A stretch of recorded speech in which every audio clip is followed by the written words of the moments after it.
Welcome to this explainer. Okay, today we're taking a dive into a word you've probably heard and used a million times, but might not totally have a grip on: liabilities.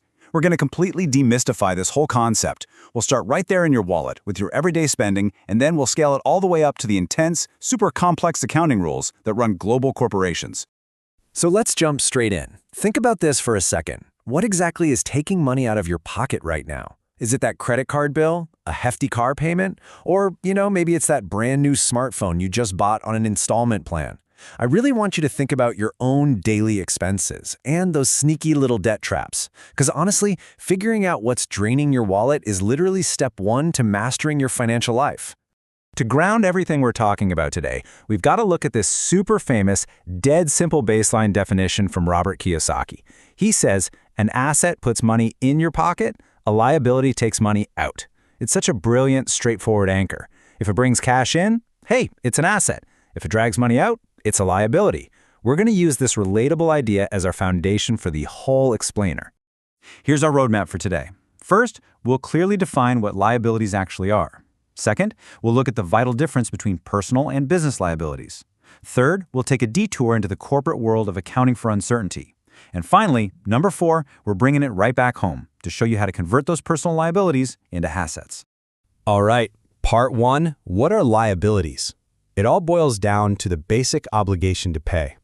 Now, while the whole taking money out of your pocket idea is awesome for personal finance, the formal accounting definition is, well, a bit more rigid. Strictly speaking, a liability is a present financial obligation to transfer an economic resource as a result of a past event. So, what does that actually mean? It means a liability isn't just you having a bad spending habit. It's a formal, inescapable obligation born from something you did in the past, like walking into a bank and signing on the dotted line for a loan. Now you have a present obligation to hand over an economic resource, which, let's be real, usually just means giving them cash. To make this super tangible, let's look at a few things you probably deal with every day. Bank loans, right? Where you owe the original amount plus the interest. Credit card balances, where you've basically borrowed money to pay bills and now you're carrying a balance.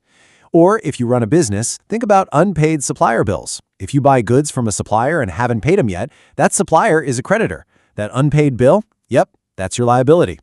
Moving on to section 2, personal versus business. Here, context is absolutely everything. Check out how context completely changes something as standard as a mortgage. We all know buying a house is incredibly expensive, so we borrow money. Well, if that house is a place you personally live in, it's a personal asset, and the loan is a personal liability. But what if you rent that exact same house out to tenants? Now it becomes a business asset, and because of that, the mortgage used to fund it is suddenly classified as a business liability. It is the exact same type of debt, but the way we classify it flips entirely depending on what you're using the asset for. Pretty cool, right? So, the big takeaway here is that for a debt to officially land on a business balance sheet, it has to pass 3 really strict criteria. Number 1, it has to be owed by the business itself. Number 2, it needs a measurable value. You can't just guess, you have to know exactly how much you owe. And number 3, it must be expected to result in a future financial sacrifice, meaning it is pretty much guaranteed to suck money or resources right out of your business's pocket. All right, buckle up for section 3, accounting for uncertainty or navigating what accountants call IAS 37. So out in the corporate realm, massive companies often have to measure and record debts even when they aren't totally sure of the final bill. These obligations usually come in 2 flavors. First, you have a legal obligation. This one is super straightforward. It comes from a written contract or a government law. But the second one is fascinating. It's called a constructive obligation. This happens when a company's past behavior actually creates a valid expectation for other people. Like, say your company has a historic habit of accepting returns for a full refund within 3 months. Even if that's not written into a legal contract anywhere, you've created an expectation. You are now constructively obliged to honor it. And that brings us to a very specific, kind of tricky type of liability known as a provision. Basically, a provision is a liability where you aren't sure of the exact timing or the exact amount. Think about a product warranty. If you sell 1 million items, you just know some of them are going to break, and you're liable to fix them. You just don't know exactly when or how much it will cost. Or think about environmental cleanup costs for an industrial site. You know you'll have to restore the site when production stops, but that future cost, it's really just an estimate. So how do accountants actually handle all this guesswork? They use a probability matrix under IAS 37. If the chance of money leaving the company is remote, you literally just ignore it, forget it exists. If it's merely possible, you still don't officially record the debt on the balance sheet, but you must disclose it in the footnotes as a contingent liability. But if losing that money is probable and you can reliably estimate it, boom, you must formally recognize it as a provision right on the balance sheet. To anchor these abstract rules to the real world, let's look at a couple of specific situations. First up, an onerous contract. This is a fancy way of saying you signed a deal where the unavoidable costs to fulfill it are actually higher than the economic benefits you'll get. Because you cannot avoid that loss, you have to recognize the provision immediately. Contrast that with future operating losses. Let's say you expect your business to bleed money next year. Do you recognize the provision for that? Nope. Why? Because technically you could just shut the whole business down and avoid the loss entirely. If you can avoid a cost through your own future actions, it is not a present obligation. A really common area for this is corporate restructuring, like closing a location or relocating. But a company can't just wake up and claim a massive restructuring liability on a whim to manipulate their financial statements. No way. To officially claim this provision, they have to jump through hoops.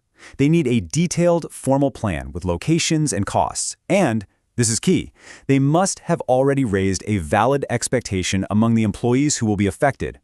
If you haven't actually announced it to the employees, you do not have a constructive obligation yet. Okay, time for Section 4. My favorite part, converting liabilities to assets, or as I like to call it, flipping the script. We started out today talking about how liabilities take money right out of your pocket. And the ultimate modern example of this is the classic debt trap, buying a crazy expensive smartphone on an EMI, an equated monthly installment plan. If you buy a phone you can't really afford, purely to show off to your friends, you've just guaranteed that your hard-earned cash is going to bleed out of your pocket every single month. In that scenario, it is a pure liability. But what if we completely transform that exact same item? Watch this. Step 1, sure, you buy the phone on EMI. But step 2, instead of using it just for social status, you use that incredible camera to learn how to shoot high-quality video. Then, step 3, you start making real content and eventually you monetize it on YouTube. Suddenly, that exact same phone is bringing money into your pocket. You have just successfully taken a depreciating liability and transformed it into an income-generating asset. How brilliant is that? And there are so many ways to do this. Here are a few rapid-fire, actionable examples you can use to flip your own liabilities right now. Got extra camera gear just sitting in a closet losing value? Talk to a local shop and rent it out. Got a second car that's just eating up insurance and maintenance money? Go drive it for a rideshare service in your spare time. Got a vacant floor in your house? Lease it out to a tenant. The wealthy mindset isn't just about buying things. It's about looking at what you already own and asking, how can this bring me additional income? And that actually brings us to the end of our explainer. We've traveled from the simplest personal debts all the way up to the super rigid standards of corporate provisions and then brought it right back to your own living room. So I want to leave you with this one final provocative thought. Take a look around your house right now. What liability is currently draining your wallet that you could put